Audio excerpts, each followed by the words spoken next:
Welcome to Manage to Engage, the podcast from clearandopen.com. Dedicated to the evolution of you, because businesses grow when people do. Serving leaders, managers, and people who will be, helping you reach excellence in your work and achieve your personal goals at the same time. Sign up for the free course at clearandopen.com.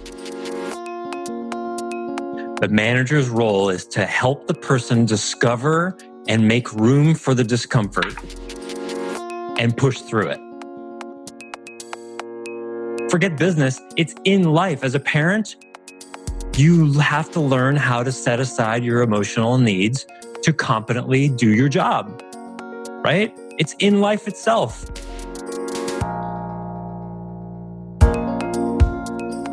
Hi, it's Joseph, and thanks for tuning in to Manage to Engage, the podcast from clearandopen.com. How does a manager insist on accountability and results and still give someone the emotional support and room to process a change for themselves? In other words, how do you balance supporting someone to explore their own limitations and push their boundaries while making sure the customer still gets what they bought? It's a tricky balance, but it can be done. Most managers err on the side of either caretaking, allowing for employees to not reach their potential, or become taskmasters who lack curiosity about the internal worlds of their people. How do you find the balance? Keep listening to find out more. This series is from a recent webcast that happens each week for members. For more information about the many benefits of Clear and Open membership and how to get the help you need in conversations just like this, go to clearandopen.com. Thanks for listening. Now let's dive in. So thank you guys for dealing with my swearing today. I've got some, it's just coming out of me these days. Tony Robbins does it.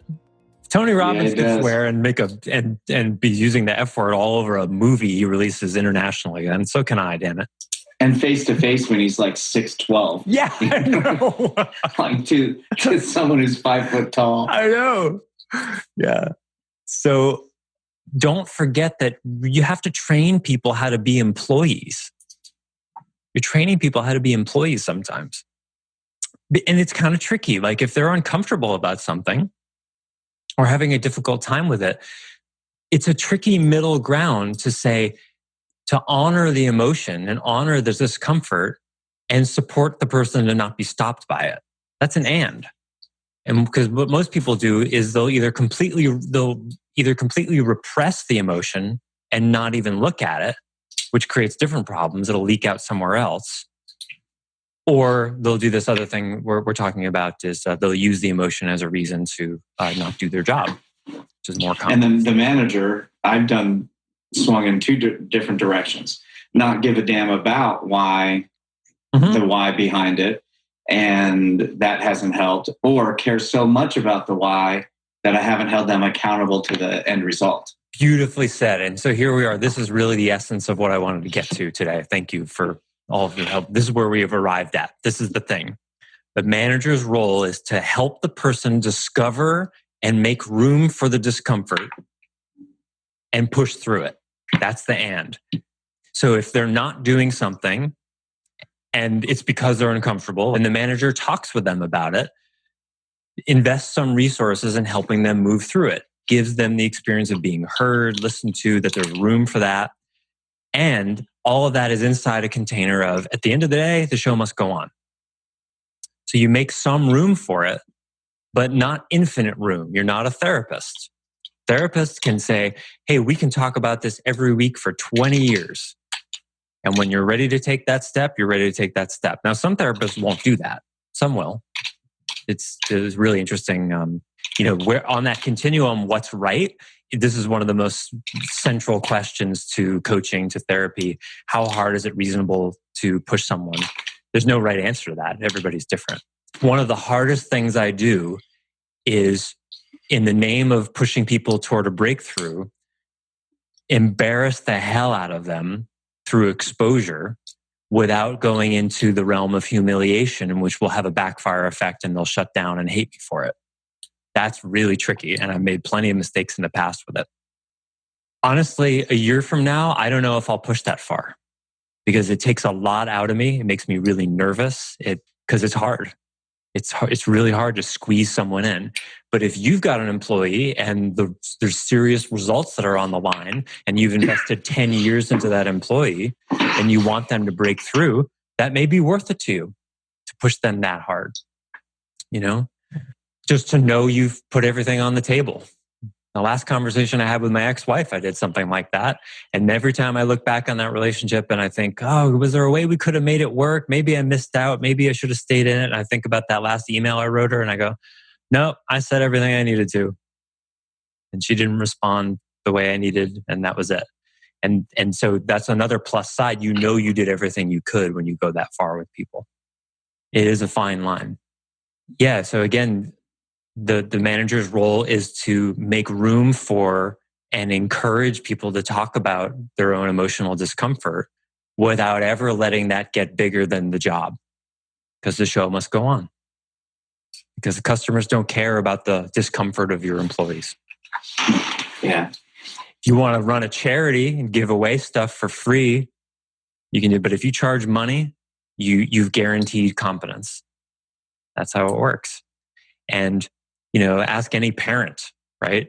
I don't have kids, but I can only imagine the kind of stuff you have to go through as a parent that all of you guys know that when, you don't feel like getting up at 3 a.m, too bad.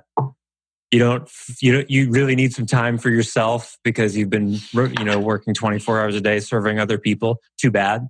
Mm-hmm. Look at life. When you've got kids, it's structured, forget business. It's in life. As a parent, you have to learn how to set aside your emotional needs to competently do your job, right? It's in life itself.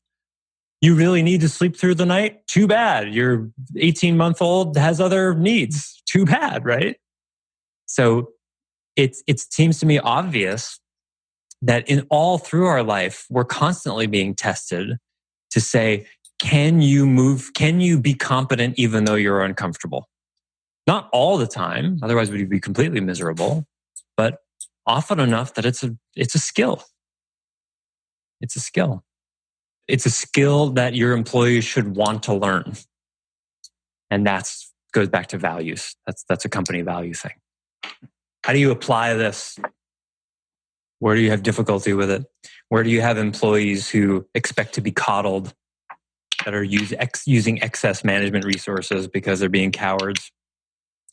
In most businesses that I work with early on, usually there's one key person who has been coddled for too long.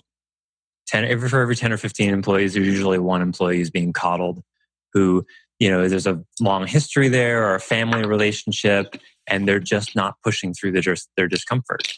And so the formula is usually like, you step up, you start pushing them through their discomfort, and you see what they do with it. And either they rise or they fold. And that's what the accountability path is all about. It's about turning the heat up on someone and seeing how they respond. Either they rise or they fold. But it's got to be one or the other. This is what Michael Gerber meant when he talked about the business as a dojo, a place of enlightenment. That's what dojo literally means. It's a place where you grow as a person, where the battle is between you, and you're purposefully going through discomfort to become a stronger person. And that's fundamentally, that's the value that exists in a business that really pursues excellence. If you're not pursuing that, then it's romper room, and it's just like a kumbaya, everybody make each other comfortable complacency thing. Thanks for listening to Manage to Engage, the Clear and Open podcast. Join us next week when you'll be a little bit closer to who you're destined to be. Until then, know that Clear and Open is dedicated to the evolution of you, because businesses grow when people do. Be sure to visit clearandopen.com for the latest tools, articles, and free resources to help you on your journey. Thanks for listening, and bye for now.